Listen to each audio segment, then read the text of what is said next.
नमस्कार, आदाब, सत श्री अकाल। कैसे हैं आप लोग सब? आई होप आप लोग अच्छे होंगे, मज़े में होंगे। पोस्ट कोविड हम लोग अभी ग्रोथ या रिकवर स्टेज पे हैं। तो किसी के लिए वो ग्रोथ का ऑप्शन हो सकता है, किसी के लिए वो रिकवरी का ऑप्शन होता है, अपने अपने प्रोफेशन के हिसाब से। अब फिर एक नया वीडियो के साथ नए एक्सपीरियंस आप लोगों के साथ मैं शेयर करने वाला हूँ। बीच बीच में मैं वीडियो बनाता हूँ ताकि आपकी ज़िंदगी में ये कुछ काम आ सके, मदद हो सके इसी सिलसिले में। तो साथियों, आज हम कॉमन मैन टॉक्स में बात करेंगे हमें अपडेट रहने की क्या क्यों ज़रूरत पड़ती है। चाहे कोई भी प्रोफेशन हो, चाहे आप कोई भी प्रोफेशन, आप एक प्रोफेशनल हैं, आप लॉयर हैं, एक डॉक्टर हैं, या आप एक सेल्स प्रोफेशनल हैं, आपको अपडेट रहने की ज़रूरत क्या है? अपडेट रहने से आपको क्या फ़ायदा होगा? तो उसके बारे में हम बात करते हैं। अगर हम एग्जाम्पल के तौर पे ले, एक छोटी जो मोबाइल हम एंड्रॉयड फ़ोन यूज़ करते हैं, तो उसमें थोड़ी देर हो जाता है तो कोई भी ऐप आपको अपडेट मांगता है। तो एक छोटी सी मोबाइल जो इस्तेमाल करते हैं, जो इंसान द्वारा अपनी सहूलियत के लिए बनाया गया है, वो भी अपडेट मांगती है। तो हमें इंसान इंसान को अपडेट होने की क्या ज़रूरत नहीं है। आई होप आप लोग समझ गए होंगे। और मैं यहाँ पर अपनी जो आप बीती जो एक्सपीरियंस रहता है अपने करियर में, वो आप लोगों के साथ शेयर करने की कोशिश करता हूँ। मैं ऐसे कोई भी बात नहीं करता जो बात से आप रिलेट ना कर पाए। ठीक है। तो अपडेट्सन के मामले में मैं आपको एक चीज़ बताऊं, एक लर्निंग के ऊपर मुझे एक शोध से पता चला कि कोई भी एक बड़े कंपनी का जो सीईओ होते हैं या managing director, on an average वो करीब करीब 60 किताब पढ़ते हैं, नॉन फिक्शनल, एक साल में। दोस्तों, कितना अपडेट वो लोग रहता है। तो मुझे उस सोच से एक सीख मिली कि मुझे भी वो अपडेशन अपने दिल दिमाग जहन के लिए बहुत ज़रूरी है, ताकि ग्रोथ के लिए लर्निंग तो ठीक है, और अपनी आप को उसी से ही अपडेशन मिलता है। अगर एग्जाम्पल के तौर पे आपको बताऊं, मैं आप लोगों के साथ शेयर करूं, जो कोरोना की पहला लहर आया हुआ था, उस वक्त वो मेरे गांव से बिलोंग करते हैं। मैंने मंदिर में एक पंडित पंडित जी से मेरा मुलाकात हुआ। तो मैंने उनसे पूछा कि पंडित जी कैसा चल रहा है, क्या हाल चाल है, कैसे चल रहा है? बोले चल रहा है, अभी स्ट्रगल में है।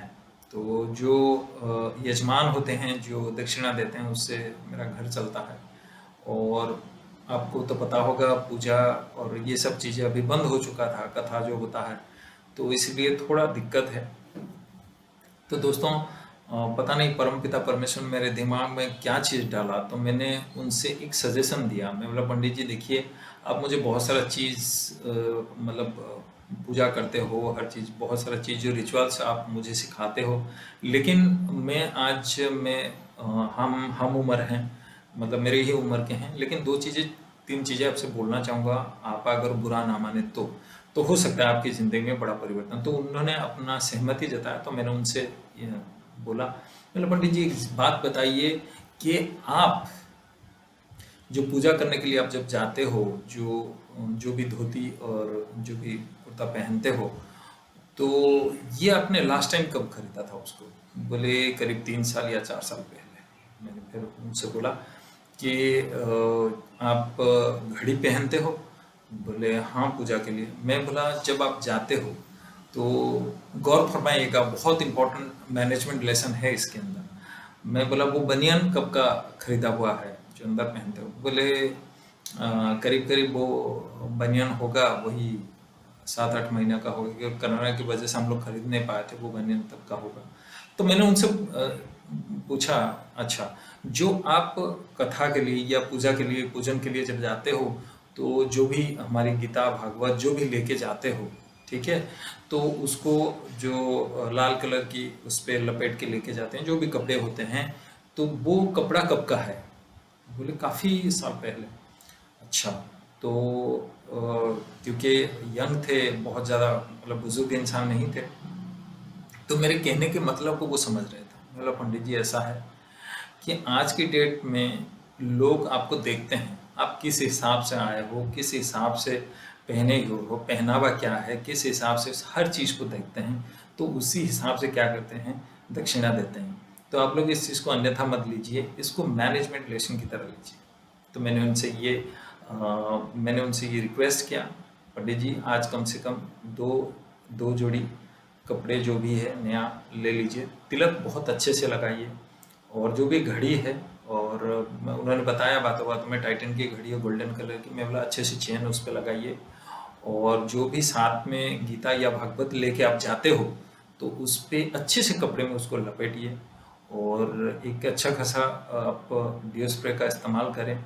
तो और उसके बाद आप एक काम करिएगा, बढ़िया फ्रेश जो बनियान जो है उसको पहन के जाइए, क्योंकि गर्मी में कभी कभी हवन के वक्त आपको वो उतारना पड़ता है कुर्ता और फिर हवन करना पड़ता है, क्योंकि मैं देखा भी हूँ जो यज्ञ वगैरह होता है तो जो हमारी रिचुअल्स पे, तो उन्होंने और उसके साथ मैं बोला पंडित जी आज हर चीज़ पीडीएफ पे अवेलेबल है, तो साथ में अगर ज़रूरत पड़े तो कितना भी हो सके तो एक टैब भी लेके जाइए साथ।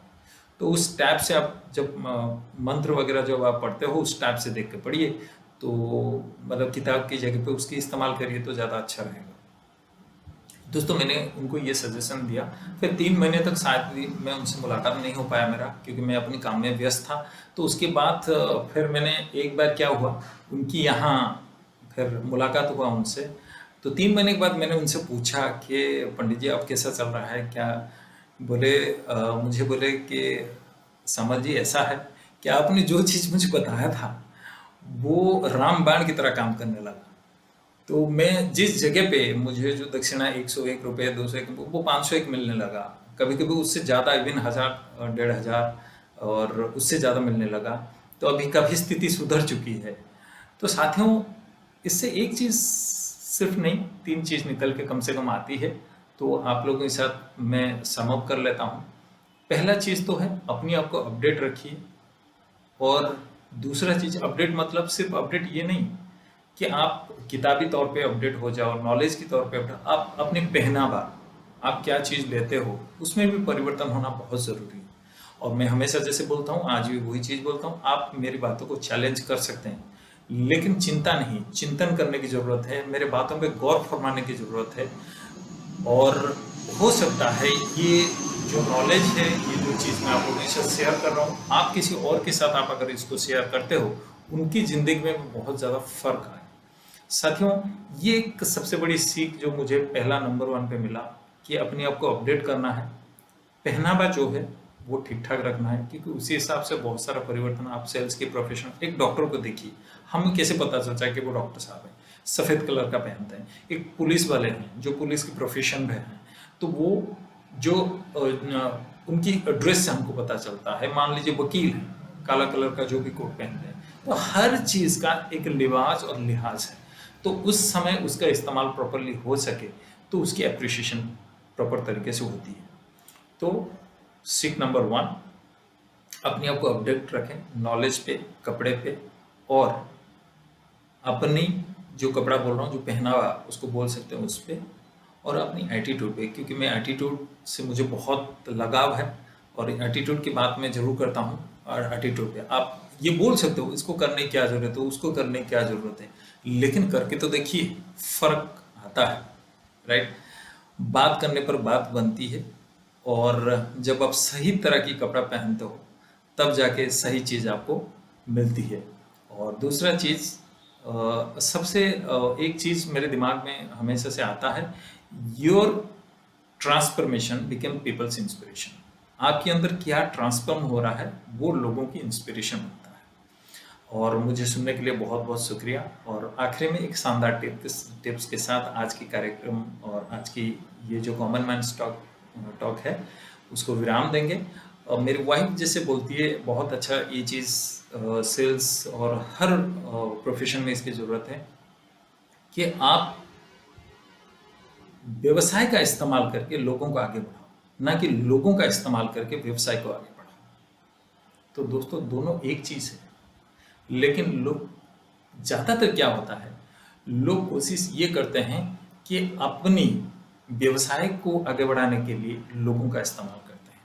आपका एटीट्यूड बहुत बड़ा फर्क लाता है उधर, आपकी सोच क्या है सामने वाला। मैं थोड़ा साइकोलॉजी एनएलपी प्रैक्टिशनर हूँ, मैं समझ जाता हूँ क्योंकि आप किस इंटेंशन से गए हो सामने वाला समझ जाता है, वो भी इतना बेवकूफ़ नहीं है। तो आज की डेट में अगर आप किससे मिलने जाते हो, काम करने जाते हो, उसकी भलाई के लिए करने जाओ। आप चाहे सेल्स की प्रोफेशन हो, किसी प्रोफेशन हो, उसकी भलाई करो, ये बारे में सोचो। वो नाम, यश, कीर्ति, पैसा सब कुछ अपनी आप आपके पास आएगा। कोई ज़रूरत नहीं है उसको उसके पीछे भागने, वो अपने आप आएगा। बस आप अपनी इंटेंशन साफ रखो, बाकी परमपिता परमेश्वर के ऊपर छोड़ दीजिए। आप लोगों का बहुत बहुत शुक्रिया। आप लोग स्वस्थ रहे, सुरक्षित रहे, हमेशा मुस्कुराते रहिए। और मुझे लाइक, कमेंट, शेयर इसको बोलने की ज़रूरत नहीं। आपकी ज़िंदगी में कुछ फ़र्क आए तो कमेंट के माध्यम से ज़रूर बताइए। मैं चाहता हूँ कि आप लोगों का हमेशा तरक्की होते रहे और आप लोग हमेशा अच्छा करते रहे। इसी आशा के साथ इस सेशन को यही समापन की ओर ले जा रहे हैं। Thank you so much. God bless you.